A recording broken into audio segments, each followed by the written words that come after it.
ফিফার ক্লাব বিশ্বকাপে Brazilian club ফ্লুমিনেন্সের কাছে 2-0 গোলে হেরে এবারে বিশ্বকাপ থেকে বিদায় নিল ইন্টার মিলান। ইন্টার মিলানের বিপক্ষে 2-0 গোলে এবারে জয় নিয়ে অবশ্য রাউন্ড অফ 16 কোয়ালিফাই করল ফ্লুমিনেন্স।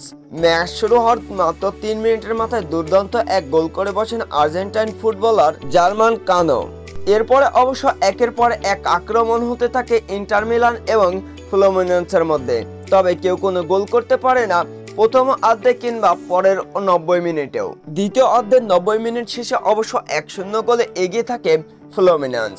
এরপরে অতিরিক্ত 3 মিনিটের মাথায় দুর্দান্ত এক গোল করে বসেন অবশ্য ব্রাজিলিয়ান ক্লাব ফ্লুমিনেন্স এবং সেই সাথে সাথে 2-0 গোলে এগিয়ে যায় ফ্লুমিনেন্স এবং জয়টা নিশ্চিত করে রাউন্ড অফ 16 কোয়ালিফাই করে ফ্লুমিনেন্স এবং ফ্লুমিনেন্সের কাছে 2-0 গোলে হেরে এবারে কাঁদতে কাঁদতে বিদায় নিয়েছে ইন্টার মিলান।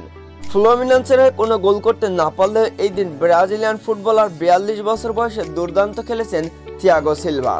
এই দিন গোলশূন্য থাকতে হয়েছে অবশ্য আর্জেন্টাইন ফুটবলার লাউতারো মার্টিনেজকে। তার দল হারায় অবশ্য হতাশার ছাপ দেখা গিয়েছিল লাউতারো মার্টিনেজের চোখে মুখে।